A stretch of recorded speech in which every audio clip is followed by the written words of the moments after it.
കർണാടകയിൽ മുസ്ലിം പ്രീണനവുമായി കോൺഗ്രസ് സർക്കാർ കരാറുകളിൽ മുസ്ലിങ്ങൾക്ക് 4% സംവരണം നൽകാനാണ് തീരുമാനം. 1 കോടി രൂപ വരെയുള്ള ടെൻഡറുകൾ മുസ്ലിം കരാറുകാർക്ക് മാത്രം 4% സംവരണം ലഭിക്കും.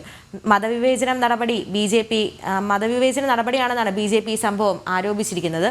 അപ്പോൾ വിവരങ്ങളുമായി ഡൽഹിയിൽ നിന്നും ജിഷ്ണു ചേരുന്നു. ജിഷ്ണു, വിവരങ്ങൾ.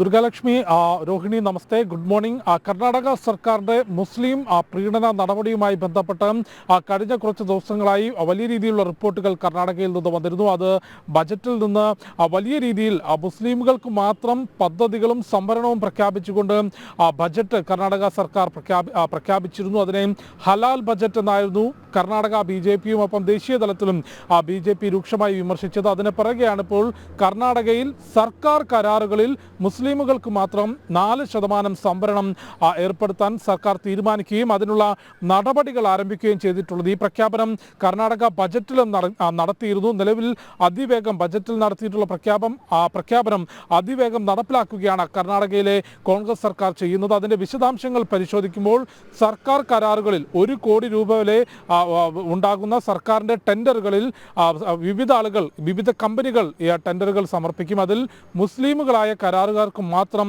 4% സംവരണം ലഭിക്കും എന്നുള്ളതാണ് പുതിയ തീരുമാനത്തിൻ്റെ വിശദാംശങ്ങൾ. അതായത് മറ്റ് സാമ്പത്തികമായിട്ടുള്ള പരിഗണനയോ അല്ലെങ്കിൽ കമ്പനികളുടെ ക്ലാസ് അടിസ്ഥാനത്തിൽ, ഗ്രേഡ് അടിസ്ഥാനത്തിലുള്ള സംവരണമോ ഒന്നും തന്നെ നൽകാതെ തികച്ചും മതത്തിൻ്റെ പേരിൽ മാത്രം സംവരണം നൽകുന്ന തീരുമാനമാണ് ഇപ്പോൾ കർണാടകയിൽ കോൺഗ്രസ് സർക്കാർ കൈക്കൊണ്ടിട്ടുള്ളത്. സർക്കാർ കരാറുകളിൽ മുസ്ലിമുകൾക്ക് മാത്രം 4% സംവരണം നൽകും. ഒപ്പം ബജറ്റിൻ്റെ വിശദാംശങ്ങൾ പരിശോധിക്കുമ്പോൾ മുസ്ലിം വിദ്യാർത്ഥികൾക്ക് മാത്രം പ്രത്യേക സ്കോളർഷിപ്പ് നൽകും. ഒപ്പം മുസ്ലിമുകളുടെ കല്യാണങ്ങൾക്ക് 50,000 രൂപ വരെ ധനസഹായം നൽകും. ഈ പ്രഖ്യാപനങ്ങളൊന്നും നടത്തിയിട്ടുള്ളത് സാമ്പത്തികമായി പിന്നാക്കം നിൽക്കുന്ന വിഭാഗങ്ങൾക്ക്, അല്ലെങ്കിൽ ഇത്ര തുകയ്ക്ക് താഴെ മാസവരുമാനമുള്ള കുടുംബങ്ങൾക്ക് ധനസഹായം നൽകും, സ്കോളർഷിപ്പ് നൽകും എന്നുള്ള പ്രഖ്യാപനമല്ല സർക്കാർ നടത്തിയിട്ടുള്ള. ഒരു മതത്തിൻ്റെ പേരിൽ മാത്രം ഇത്തരത്തിൽ പ്രത്യേക സംവരണങ്ങൾ പ്രഖ്യാപിച്ചിരിക്കുകയാണ്. കൂടാതെ ഈ വഖഫിൻ്റെ വഖഫ് സ്ഥാപനങ്ങളുടെ പരിപാലനത്തിന്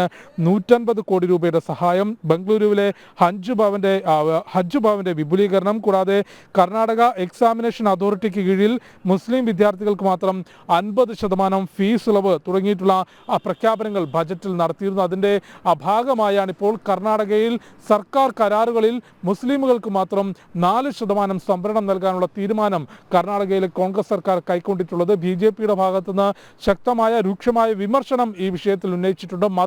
ജനങ്ങളെ മതപരമായി വിവേചനം നടത്തുന്ന നടപടിയാണ്, വർഗീയ നടപടിയാണ് കർണാടകയിൽ കോൺഗ്രസ് സർക്കാരിൻ്റെ ഭാഗത്തുനിന്നുണ്ടായിട്ടുള്ളത്. മുസ്ലിം പ്രീണനത്തിലൂടെ വോട്ട് ബാങ്ക് ശക്തമാക്കാനും വോട്ട് ബാങ്ക് നഷ്ടമാകാതെ കൂട്ടി നിർത്താനുമാണ് കോൺഗ്രസ് കർണാടകയിൽ ശ്രമിക്കുന്നത് എന്ന വിമർശനം ദേശീയ തലത്തിലും ഒപ്പം കർണാടക BJPയും ഇതിനോടകം തന്നെ ഉയർത്തിയിട്ടുണ്ട്. ഇത്തരത്തിൽ സംവരണം നൽകുകയാണെങ്കിൽ, സ്കോളർഷിപ്പ് നൽകുകയാണെങ്കിൽ, വിവാഹങ്ങൾക്ക് ധനസഹായം നൽകുകയാണെങ്കിൽ അത് സാമ്പത്തിക മേഖലയുടെ അടിസ്ഥാനത്തിൽ, അല്ലെങ്കിൽ ഓരോ കുടുംബത്തിൻ്റെയും സാമ്പത്തിക വരുമാനത്തിൻ്റെ അടിസ്ഥാനത്തിൽ അത് പരിശോധിച്ചുകൊണ്ട് വേണമായിരുന്നു ഇത്തരത്തിൽ സംവരണവും ഒപ്പം വിദ്യാർത്ഥികൾക്ക് സ്കോളർഷിപ്പ് നൽകാൻ. അതിനപ്പുറത്തേക്ക് ഒരു മതത്തിന് മാത്രം ഇത്രയധികം സംവരണവും സ്കോളർഷിപ്പും നൽകുന്നത് തീർത്തും ജനങ്ങൾക്കിടയിൽ വർഗീയമായി ചേരിതിരിവുണ്ടാക്കുന്നതിനാണ്, അതിലൂടെ രാഷ്ട്രീയ നേട്ടമുണ്ടാക്കാനാണ് കോൺഗ്രസ് സർക്കാർ ശ്രമിക്കുന്നത് എന്ന വിമർശനം രവിശങ്കർ പ്രസാദ് ഉൾപ്പെടെയുള്ള BJP നേതാക്കൾ ഉന്നയിച്ചിട്ടുണ്ട്. സ്നേഹത്തിൻ്റെ കട എന്ന് പറഞ്ഞുകൊണ്ട് കോൺഗ്രസ് കർണാടകയിൽ തുറന്നിട്ടുള്ള കട അത് വെറുപ്പിൻ്റെ കടയാണെന്നും മതം മാത്രം നോക്കി വിൽപ്പന നടത്തുന്ന കടയാണ് എന്നുള്ള വിമർശനവുമാണ് BJPയുടെ നേതാക്കൾ ചൂണ്ടിക്കാട്ടിയിട്ടുള്ളത്. ഏതായാലും ബജറ്റിലും ഒപ്പം തുടർന്നുള്ള പ്രവർത്തനങ്ങളിലും മതത്തിൻ്റെ പേരിൽ വിവേചനം നടത്തിക്കൊണ്ട് ഒരു പ്രത്യേക മതത്തിൽപ്പെട്ട ആളുകൾക്ക് മാത്രം സംവരണം നൽകാനും സ്കോളർഷിപ്പ് നൽകാനും ഹജ്ജ് ഭവന് 150 കോടി രൂപയുടെ ഭവന്റെ വിപുലീകരണത്തിനും ഒപ്പം വഖഫ് ബോർഡിൻ്റെ സ്ഥാപനങ്ങളുടെ പരിപാലനത്തിന് 150 കോടി രൂപ നൽകാനുമാണ് കർണാടകയിൽ കോൺഗ്രസ് സർക്കാർ ശ്രമിച്ചിട്ടുള്ളത്. കഴിഞ്ഞ നിയമസഭാ തെരഞ്ഞെടുപ്പിൽ കോൺഗ്രസ് കണക്ക് കൂട്ടുന്നത് വലിയ രീതിയിൽ BJPയെ എതിർക്കുന്നതിന് വേണ്ടി മുസ്ലിം വിഭാഗം കോൺഗ്രസിനൊപ്പം നിന്നു എന്നുള്ളത് തന്നെയാണ്. അതുകൊണ്ട് മുസ്ലിം വോട്ട് ബാങ്ക് കൂടുതൽ ശക്തിപ്പെടുത്തുന്നതിനും വോട്ട് ബാങ്ക് നഷ്ടപ്പെടാതെ കൂടെ നിർത്തുന്നതിനുമാണ് ഇത്തരത്തിലുള്ള പ്രഖ്യാപനങ്ങൾ ബജറ്റിലും അല്ലാതെയും കർണാടകയിലെ കോൺഗ്രസ് സർക്കാർ നടത്തുന്നത് എന്ന വിമർശനവും ശക്തമാണ്. രോഹിണി, കർണാടകയിൽ എന്തായാലും മുസ്ലിം പ്രീണനവുമായി കോൺഗ്രസ് സർക്കാർ മുന്നോട്ട് പോവുകയാണ്. സർക്കാർ കരാറുകൾ പോലും മുസ്ലിങ്ങൾക്കാണ് അവരെ കൂടുതൽ പ്രിഫറൻസ് കൊടുക്കുന്നത്. അത് മാത്രമല്ല എത്രത്തോളം അപഹാസ്യമാണ് എന്നുള്ളതാണ്. കാരണം മതത്തിന്റെ അടിസ്ഥാനത്തിൽ സംവരണം നടപ്പിലാക്കുക എന്നുള്ളത്, അത് മാത്രമല്ല ഇത് കൃത്യമായി തന്നെ അറിയാൻ പ്രീണന സ്വഭാവം വച്ചു പുലർത്താൻ തന്നെയാണ് വോട്ട് ബാങ്ക് ലക്ഷ്യം വെച്ചുകൊണ്ട് തന്നെയാണ്.